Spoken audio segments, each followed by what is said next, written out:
আল্লাহ বলে আমিনু বিল্লাহি ওয়া রাসূলিহি, আল্লাহর উপর ঈমান আনো, রাসূলের উপর ঈমান আনো। ভাই আল্লাহ ও রাসূলের প্রতি সঠিক ঈমান আনা লাগবে, লাগবে কিনা বলেন?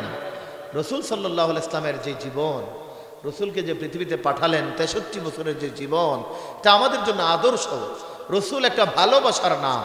রাসূল সাল্লাল্লাহু আলাইহি ইসলামের সংস্পর্শে এসে অন্ধকার যুগের জাহেল মানুষগুলি আকাশের তারকার মর্যাদা পেয়ে গিয়েছেন। সুবহানাল্লাহ। আপনারা জানেন রাসূল কেমন ছিল? কারণ আপনি যদি ইসলামের ইতিহাস বলেন, এই 1500 বছরের ইতিহাস বলেন, যদি প্রশ্ন করেন সব চাইতে মন্দ যুগ কোনটা, নির্দ্বিধায় ঐতিহাসিকগণ বলে মন্দ যুগ হলো জাহিলি যুগ, আইয়ামে জাহিলিয়া। ওইটা বর্বর, ইগনোরান্স, বর্বরাংস মানে অজ্ঞ। বলে অজ্ঞ মানে কি? সেই সময় তো সাব আমু আল্লাহকা ছিল, আপনারা জানেন। সেই সময়ে মানুষ সুন্দর সুন্দর কবিতা লিখতে পারত, সেই সময়ে মানুষ আরবি ভাষায় অনেক পাণ্ডিত্য ছিল, সেই সময়ে তো মানুষ যারা রাজা বাদশাহ দেশ পরিচালনা করত, সেই সময় তো মানুষ যুদ্ধের নেতৃত্ব দিত কিনা বলেন? জাহেল কেন? জাহেল মানে এরা অশিক্ষিত, বিষয়টা এরকম না। জাহেল মানে অশিক্ষিত না, MA পাস করার পরেও জাহেল, টাইটেল ফাঁস, দাওরা ফাঁস করার পরেও জাহেল হতে পারে। জাহেল হতে, যার ভিতরে আল্লাহ ও রাসূলের সঠিক বুঝ থাকবে না, দ্বীনের সহি বুঝ থাকবে না। যেমন আবু জাহেলকে আবু জাহেল না, তার নাম ছিল আবুল হেকাম, আবুল জ্ঞানীর বাপ। রাসূল সাল্লাল্লাহু তাআলা আলাইহি ওয়াসাল্লাম দেখলেন এর সর্দারিতে ভালোই জ্ঞান আছে, কুরাইশদেরকে নেতৃত্ব দিতে পারে, কিন্তু যখন এই আল্লাহর বিষয় আসে, রাসূলের বিষয় আসে, তখন ওই সে মুহাম্মদ সাল্লাল্লাহু আলাইহি ওয়াসাল্লামকে শুধু আব্দুল্লাহর বেটা দেখে, তাকে রাসূল হিসাবে দেখতে পারে না। দেখে যে আব্দুল্লাহর বেটা মুহাম্মদ, গরিব পরিবারে তার জন্ম, আমেনার কুলে আসছে, এমন এক অবস্থা, হালিমার দুধ খেয়ে এক বড় হয়েছে, সাধারণ একটা মানুষ দেখেছে, বাতিজা হিসাবে দেখেছে, নবী হিসাবে দেখে নাই। রাসূল বললেন এটা তো আবুল হেকাম হতে পারে না, এটার নাম হয়ে গেল আবু জেহেল। এটার নাম কি? আবু জেহেলের সামনে রাসূল সাল্লাল্লাহু আলাইহি ওয়াসাল্লাম একদম পাথরকেও কথা বলে দেখাইছেন, মৃত পশুকেও কথা বলে দেখাইছেন, চন্দ্রকেও দ্বিখণ্ডিত করে দেখাইছেন। এর পরেও আবু জেহেল বিশ্বাস করে। তাইলে এখান থেকে আপনাদের একটা শিক্ষা হইল। আর আবু বকর সিদ্দিক কিছু দলিল লাগে না, শুধু বলছে যে আমি এমন গেছিলাম মিরাজে, আবু বকর সাদ্দাক্তা ইয়া রাসূলুল্লাহ, আপনি সত্য বলছেন। আল্লাহ রাসূল বলে যেহেতু রাসূলকে তিনি সত্যায়ন করেছেন, সত্য বলে মেনে নিয়েছেন, তার নাম হলো সিদ্দিক। তার নাম কি? আর আবু জেহেলের সামনে অনেক দলিল দিছে, সাত দ্বিখণ্ডিত করা, এটা অনেক বড় দলিল না? দলিল দেওয়ার পরেও কয় না, হবে না, নবী হিসাবে তারে মানে না। তাইলে আপনি এখান থেকে একটা শিক্ষা নেন ভাই, দলিল দিয়া আপনার ঈমান ঠিকবে না তো। কারণ শয়তান আরো যুক্তি দিয়ে আপনাকে বিভ্রান্ত করে ফেলবে। ওই যে বললাম কোরআন পরেও বিভ্রান্ত কেন হয়? কোরআন পরেও তো বলতেছে কুল ইন্নামা আনা বাশারুম মিসলুকুম, হে রাসূল আপনি বলেন আমি তোমাদের মতো বাশার। কোরআনের আয়াত সত্য, রাসূল বাশার, এতে কোনো সন্দেহ? যারা বলেন না সবাই সন্দেহ? রাসূলকে তো আমরা বাশার মানি, অবশ্যই রাসূল বাশার। বাশার না হলে আমাদের মতো বাশার গুলিকে কিভাবে তরাইতেন, কিভাবে পথ দেখাতেন? বাশার হওয়ার কারণেই তো, আরে উমর ফারুকের জীবনী আপনারা পড়েছেন না? জাহিলি যুগে কেমন ছিল তিনি, যিনি রাসূল সাল্লাল্লাহু আলাইহি ওয়াসাল্লামকে হত্যা করতে পর্যন্ত চেয়েছিলেন।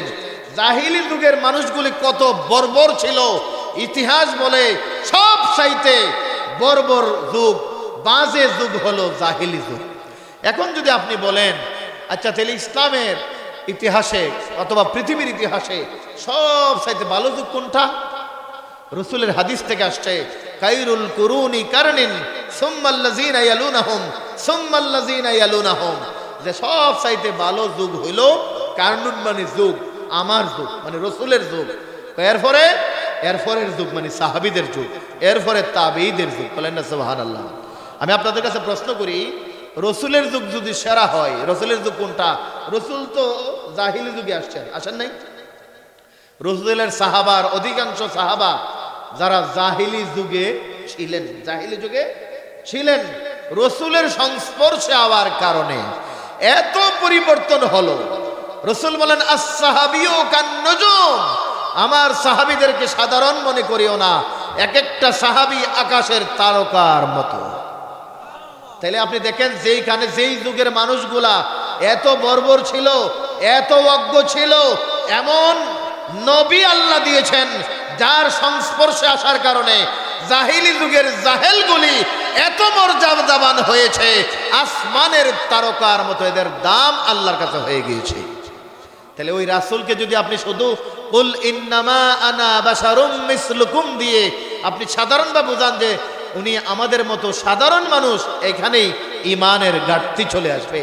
এইটা সাধারণ বোঝানোর জন্য রাসূল এটা বলে নাই, বরং যদি মানুষ দেখেন ঈসা রুহুল্লাহকে আল্লাহর বেটা বলেছে মানুষ, রাসূল সাল্লাল্লাহু আলাইহি ওয়াসাল্লাম পৃথিবীতে নিজের শাহাদাত আঙ্গুলি দিয়ে একদম চন্দ্র দ্বিখণ্ডিত করেছেন।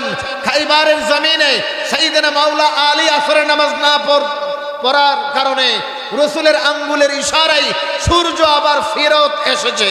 রাসূল সাল্লাল্লাহু আলাইহি ওয়াসাল্লামের হুকুমে আল্লাহর দেওয়া ক্ষমতা বলে মোরা পাথর কালিমা শরীফ পাঠ করেছে।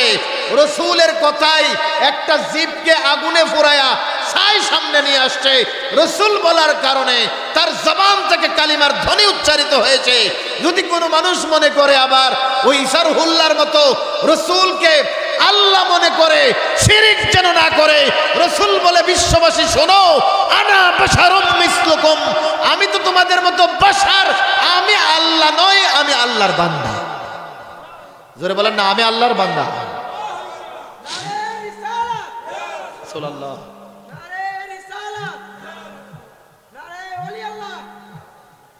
মুহতারাম হাজিরিন, রাসূল তো আল্লাহ নয়। আমি তো প্রায়ই একটা ট্রেনিং দিই আপনাদেরকে, বলেন না আল্লাহ, সবাই একটু বলেন আল্লাহ আল্লাহ। এই যে আল্লাহ বললেন, আলিফ লাম লাম হা, আল্লাহ বললেন, 4 অক্ষরের আল্লাহ শব্দটা বললেন, দুইটা টুট লাগছেন, আলাদা রইছে, একটু আলাদা, মানে এই 2 টুট লাগায়া আপনি জোরে আল্লাহ উচ্চারণ করতে পারবেন না, পারবেন? 2 টুট লাগায়া আল্লাহ বলতে পারবেন? 4 অক্ষর আল্লাহ বললেন, 2 টুট লাগে না। মানে কি বান্দারে, বান্দা তুমি তো বান্দা, আল্লাহ তিনি তো আল্লাহ, তুমি হইলা আব্দ, আল্লাহ হলো মাবুদ, তুমি হলো মাখলুক, আল্লাহ হলো খালেক, তুমি হইলা সৃষ্টি, আল্লাহ হলো স্রষ্টা। ও বান্দা, তুমি অনেক ছোট, আল্লাহ অনেক বড়, তুমি অনেক নিচে, আল্লাহ অনেক উপরে। তুমি শুধু আল্লাহ আল্লাহ আল্লাহ জপো, যেমনি ভাবে তোমার 2 টুট লাগাতে তুমি পারো না, তোমার পক্ষে আল্লাহর সন্ধান পাওয়াও সম্ভব হবে না। বলে তাইলে উপায় কি? উপায় আছে আল্লাহকে পাওয়ার জন্যে। তিনি একজন প্রিয় হাবিব প্রেরণ করেছেন, যার নাম হলো মুহাম্মাদুর রাসূলুল্লাহ সাল্লাল্লাহু আলাইহি ওয়াসাল্লাম। একবার একটু উচ্চারণ করেন না, মুহাম্মদ। রাসূলের নামটা একটু বলেন, মুহাম্মদ সাল্লাল্লাহু আলাইহি ওয়াসাল্লাম। নবীর নাম বললে, শুনলে দুরূদ পড়তে হয়। এই যে মুহাম্মদ বললেন, টুটকি আলাদা না লেগেছে? লাগে? আচ্ছা, এমন কেউ আছেন যে 2 টুট এমনি ধইরা মুহাম্মদ বলতে পারবেন? টুট লাগাইবেন না, মুহাম্মদ উচ্চারণ হবে। আরে মুহাম্মদ নাম তো আমরা রাখি নাই, আল্লাহ রেখেছেন। এমন ভাবে রেখেছেন, আল্লাহর নাম কি আমরা রাখছি না, আল্লাহ নিজেই রেখেছেন। আল্লাহর নাম যে আল্লাহ, এটা আল্লাহ মনোনীত। নবীর নাম যে মুহাম্মদ, এটাও আল্লাহ মনোনীত। এখন দেখুন, আল্লাহ বললে যেই টুট লাগে না, মুহাম্মদ বললে সেই টুট আলাদা হয় না। বলেন না, আল্লাহ বললে যেই টুট লাগে না, মুহাম্মদ বললে সেই টুট আলাদা হয় না, আলাদা হয় না। বলে বিষয় কি? বান্দা, তুমি যদি শুধু আল্লাহ আল্লাহ বলো, যেমনি ভাবে 2 টুটি মিলাতে পারো না, আর মুহাম্মদ যখন বলবে, মুহাম্মদকে রাসূল হিসাবে মানবে, মুহাম্মদকে ওসিলা গ্রহণ করবে, তুমি ছোট বান্দার পক্ষে ওই মহান আল্লাহর সন্ধান পেয়ে যাবে। তাহলে মুহাম্মদ সাল্লাল্লাহু আলাইহি ওয়াসাল্লাম আমাদের আল্লাহ পাওয়ার ওসিলা। বলেন আল্লাহ পাওয়ার কি ওসিলা? তিনি আল্লাহ পাকের রাসূল। আমরা কখনো শিরিকে বিশ্বাসী নয়। আল্লাহ এক, তার কোনো শরীক নাই, শিরিক করা যাবে না। কিন্তু মুহাম্মদ সাল্লাল্লাহু আলাইহি ওয়াসাল্লামকে আল্লাহ এত বেশি শান দিয়েছেন, ওনার শানে কেউ যদি ক্ষুণ্ণ করে তাহলে তারও ঈমান থাকবে না। এই জন্যে ভাই সংক্ষিপ্তভাবে ওয়াজ হচ্ছে, আল্লাহ আমাদের স্রষ্টা আর মুহাম্মদ সাল্লাল্লাহু আলাইহি ওয়াসাল্লাম আল্লাহর প্রিয় হাবিব। আলহামদুলিল্লাহ বলেন। আমরা বলেছিলাম কয়টা স্তরের কথা? চারটা। এক নম্বরে কি? ঈমান। আল্লাহ, আল্লাহর রাসূল, সব নবীদের উপর আমাদের ঈমান আছে। আল্লাহর যত আসমানি কিতাব এদের উপর ঈমান আছে, ফেরেশতাদের উপর ঈমান আছে, আখিরাতের উপর ঈমান আছে, জান্নাত জাহান্নামের উপর ঈমান আছে। আছে না নাই? ভালো মন্দ তাকদীর যেটা আল্লাহর হাতে, এটার উপরও আমাদের ঈমান আছে না নাই? যদি ঈমান থাকে আমরা হইলাম মুমিন। অরিজিনাল মূল বিষয়টা অর্জিত হয়ে গেল। ঈমান যদি না থাকে আমলের কোনো দাম নাই। ঈমান আছে, আমলের দাম আছে। আর ঈমানের হেড অফিস হইল সোনার মদিনা। বলেন কোথায়? মক্কা হলো নামাজের কিবলা কাবা, ঈমানের কাবা সোনার মদিনা। এটা বুখারী শরীফের হাদিস দ্বারা প্রমাণিত। ইন্নাল ঈমানা লা ইয়ারিজু ইলাল মদিনা কামা তারিজুল হায়াতু ইলা হুজরিহা। রাসূল বলেন কিয়ামতের পূর্বে শোনো, সব মুমিনের ইন্তেকাল হয়ে যাবে, ঈমান কোথায় যাবে? ঈমান সোনার মদিনায় আশ্রয় নিবে। বলেন সুবহানাল্লাহ। সুতরাং বিভ্রান্ত হওয়া যাবে না কোনো মানুষের কথায়। আল্লাহ ও রাসূলের প্রতি ঈমান রাখবেন। দ্বিতীয় হলো ইত্তাকুল্লাহ, আল্লাহর ভয়। বলেন কার ভয়? ভাই আল্লাহর ভয়। শুনেন, পুলিশ, আর্মি, বিডিআর, র্যাব, আইন শৃঙ্খলা বাহিনী দিয়া একবারে কি নির্মূল হয় অন্যায়? বিচার করে, তারপরেও তো অন্যায় চলতেই থাকে। অন্যায় হচ্ছে কিনা? হচ্ছে না। কিন্তু যদি মানুষের ভিতরে আল্লাহর ভয় থাকতো, আল্লাহর ভয় ঢুকতো যে আল্লাহ তো আছে, আল্লাহ তো দেখছেন, তাইলে কিন্তু মানুষ এমনিতেই ভালো হয়ে যেত। যেমন সাইয়েদনা উমর ফারুকের জামানায় আপনারা শুনেছেন এই ওয়াজ, এক মহিলা এবং তার মেয়ে তারা দুধের ব্যবসা করতো। গরিব মানুষ, দুধ বিক্রি করে। উমর ফারুক রাদিয়াল্লাহু তাআলা আনহু কি করলেন? রাত্রিবেলায় ঘুরতেছেন, ঘুরতে ঘুরতে দেখে মা মেয়ে গভীর রাত্রিতে কথা বলে। দেখে মা বলতেছে, মা মেয়েকে বলতেছে, তুমি এই দুধের মধ্যে একটু পানি মিশাও।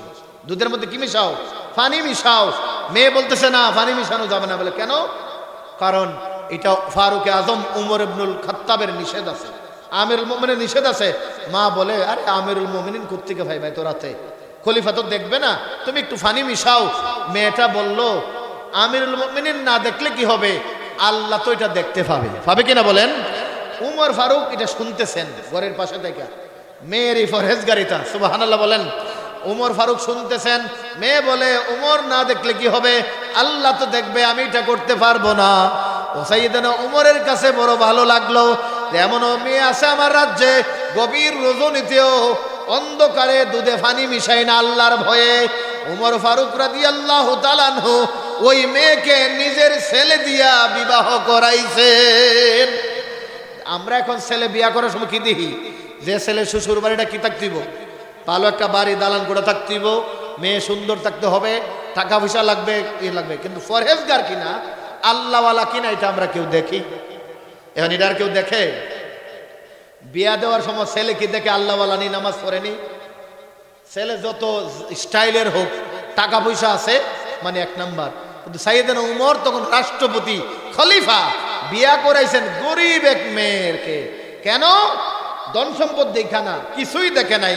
দেখছে ওই মেয়ের ভিতরে তাকওয়া আছে, আল্লাহর ভয় আছে। বলেন সুবহানাল্লাহ। এখন এই তাকওয়া না থাকলে সফলতা আসবে? বলেন সফলতা আসবে না। ও মারা, মুরব্বীরা শোনেন, অনেক সময় ছেলে মেয়ে, ধরেন একটা ছেলে আরেক গাছ থেকে লেবু নিয়ে আসলো, হয় না? এমন হয় না? নিয়ে আসলো, পাশের গাছ থেকে বড়ই কুড়াইয়া ফাইছে সে নিয়ে আসলো, অথবা আরেক গাছ থেকে ঢিল দিয়ে নিয়ে আসলো। আয়না কিন্তু বাচ্চারা কি করে? ঘরে আনে, মা রে দে, মা দেখো লেবু নিয়ে আসছি। যদি মা তখন বলে এ ভালো করছো, সুন্দর সুন্দর, কার কাছ থেকে নিয়ে আইছো, ভালো হইছে, আরেকবার গেলে আরো 2টা আনিস, লেবুটা খুব ভালো হইছে। আচ্ছা মা যদি এটা বলে এই সন্তান বড় লিখে ফি রইব না সু রইব? জোরে কর না, ফি রইব সু রইব? ফিরে কামেল হবে না, এটা হবে সুরে কামেল। কারণ মা বলল যে লেবুটা খুব ভালো, আবার আনিস, অন্য সবজি আনলো। এই জন্য মায়েদের উচিত হবে বাবা কোথা থেকে এনেছো ওইখানে দিয়ে আসো, অথবা নিজের সুযোগ থাকলে ফাঁসের বাড়িতে গিয়ে ক্ষমা চেয়ে আসবে। আমার বাচ্চাটা বুঝতে পারে নাই আপনার গাছ থেকে একটা লেবু নিয়ে গেছে, তখন সন্তান আল্লাহওয়ালা হবে। এটার নাম হলো তাকওয়া। আমি সংক্ষিপ্ত বলছি, এটার নাম কি বলেন? তাকওয়া। এটার নাম হলো তাকওয়া, ফরহেজগারিতা। এই জন্য আমরা যেই জায়গায় আছে, যারা ব্যবসা করি ওজনে কম দেওয়া যাবে, যারা সবজি ক্ষেত করি আরেকজনের ক্ষেতের ফানি নেওয়া যাবে। আমাদের গ্রাম অঞ্চলে আছে ধান ক্ষেতের ফানি আছে না, পাশের জমিওয়ালা সার মাত্র দিয়া ফানি দিয়া ক্ষেতের লাইল বান্ধা গেছে, আর এক বাড়ি ওই জমিওয়ালা সন্ধ্যার পরে আইসা লাঠি দিয়া কুসা দিয়া ওই সারের ফানি দিয়া নিজের ক্ষেতে লয়ে গেছে। তো কি ফরহেজগারি হইল?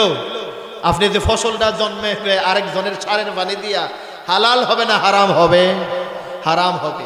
এই জন্য এইগুলি থেকেও আমাদের ফরহেজগারিতা অর্জন করতে হবে। আমরা যখন মাঠে ময়দানে যেখানেই কাজ করি, ব্যবসা বাণিজ্য করি, সকল জায়গায় যদি তাকওয়া অর্জন করি, আল্লাহ বলে লাআল্লাকুম তুফলিহুন, তোমরা সফল কাম হয়ে যাবে। বলেন সুবহানাল্লাহ। এটা হলো দ্বিতীয়। তারপরে ওয়াবতাগু ইলাইহিল ওয়াসিলা, সফলতার জন্য 3 নম্বর মাধ্যম হলে ওসিলা। বলেন কি? ওসিলা। মাধ্যম ছাড়া ভাই হবে না। কারণ আল্লাহ সরাসরি তো আপনাকে নিয়ামত দেয় নাই, পৃথিবীতে আপনি আসছেন তো মা বাবার ওসিলাই। কি বলেন? মা বাবার মাধ্যমে আসেন নাই? আল্লাহ চাইলে তো সরাসরি আদম রে যেমনে বানাইছে, হাওয়া রে যেমনে বানাইছে, আমাদেরকে বানাইতে পারবে। পারবে কিনা বলেন? কিন্তু আমাদেরকে ওসিলাই দিয়েছে এই জন্যে যেন আমরা ওসিলার অর্থটা বুঝি। সাধারণভাবে একটা জিনিস শুধু বুঝেন, যেমন আমরা 5 ওয়াক্ত নামাজে প্রত্যেক রাকাতে বলি সূরা ফাতিহা পড়ি কিনা বলেন? ইহদিনাস সিরাতাল মুস্তাকিম। আল্লাহ আমাদেরকে সরল সঠিক পথ দেখাবে।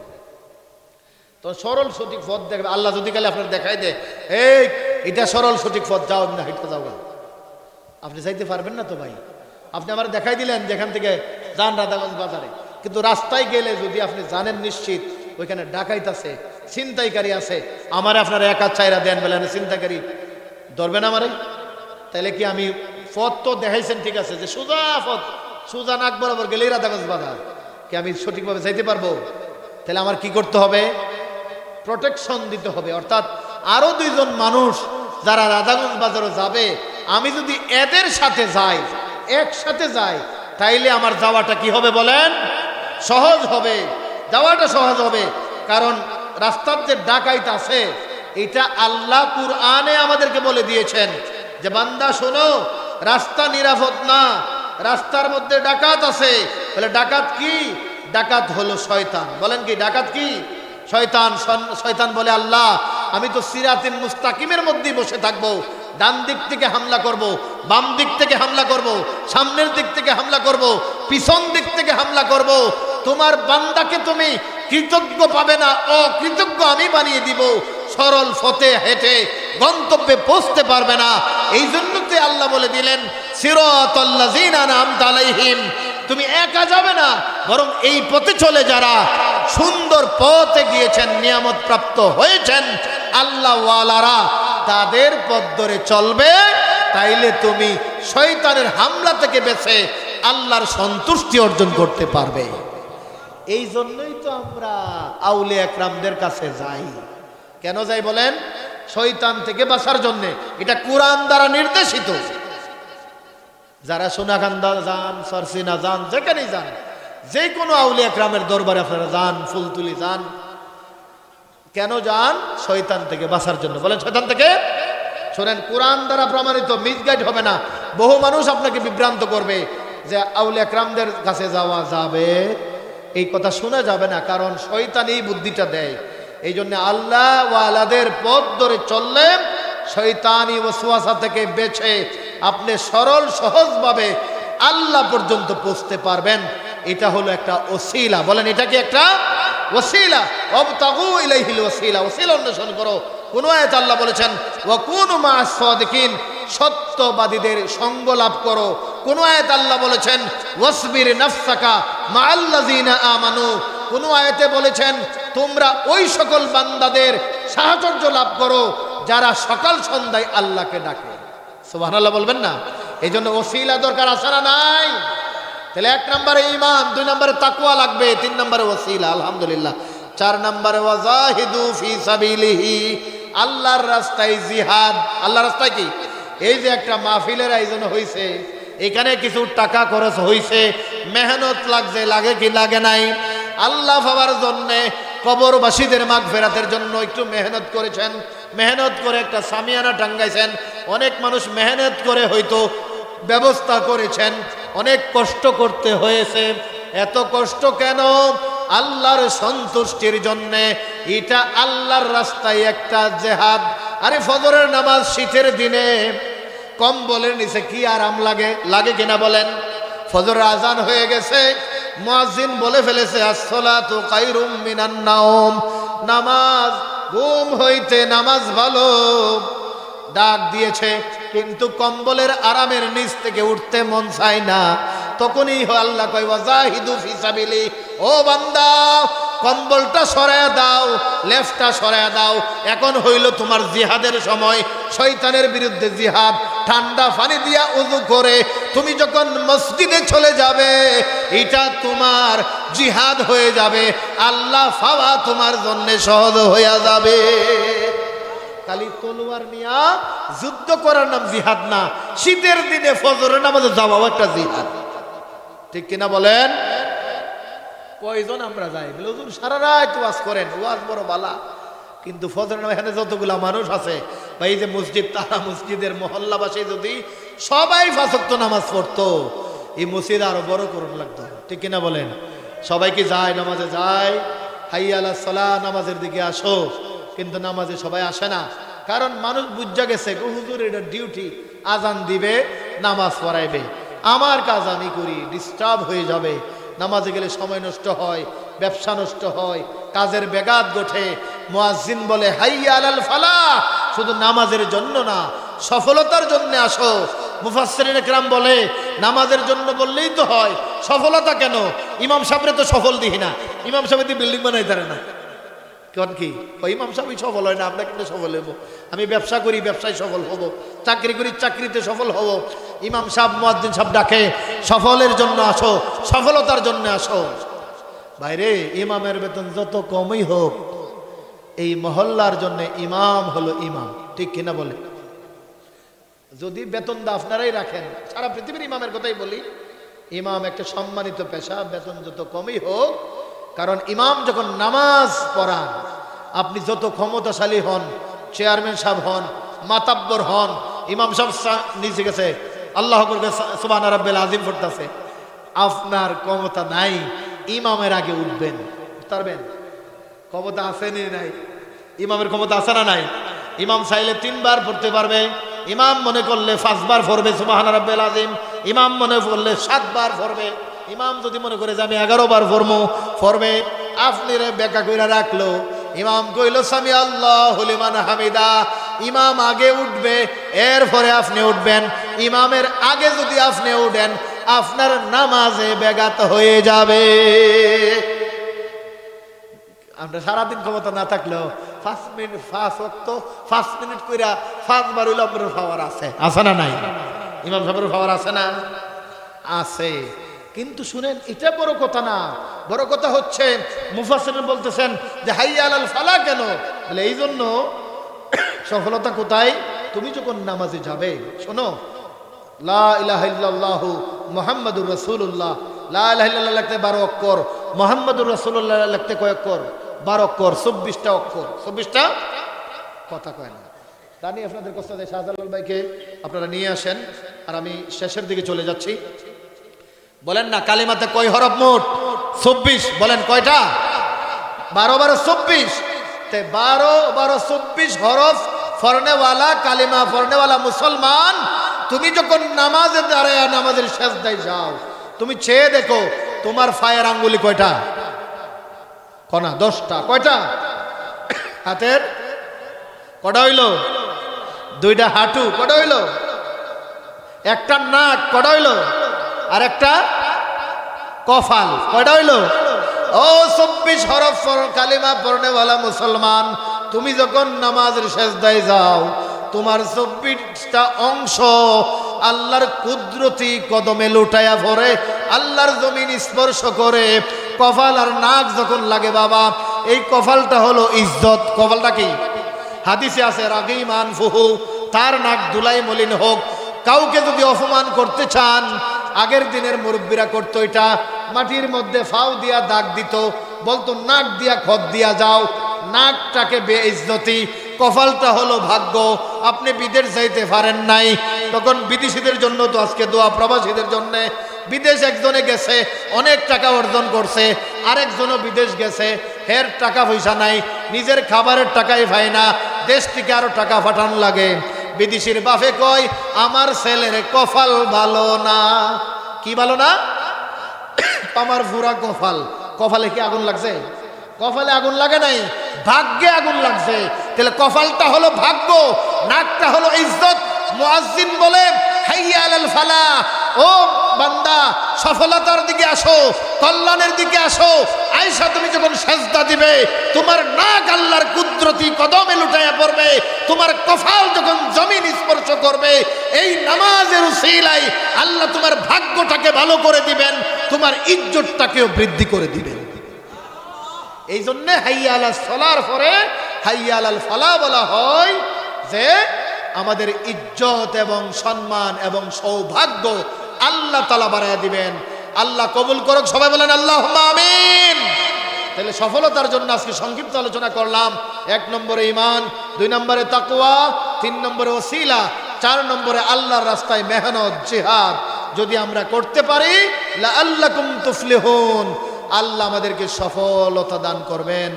আল্লাহ কবুল করুক আজকের মাহফিল, এবং মিয়াবাড়ির মরহুম কবরবাসীরা সহ সারা দুনিয়ার কবরবাসীদেরকে আল্লাহ মাফ করে দিক। সকলে বলেন আল্লাহুম্মা আমিন। ওয়া আখিরু দাওয়ানা আনিল হামদুলিল্লাহি রাব্বিল আলামিন। আসসালামু আলাইকুম ওয়া রাহমাতুল্লাহি ওয়া বারাকাতুহু।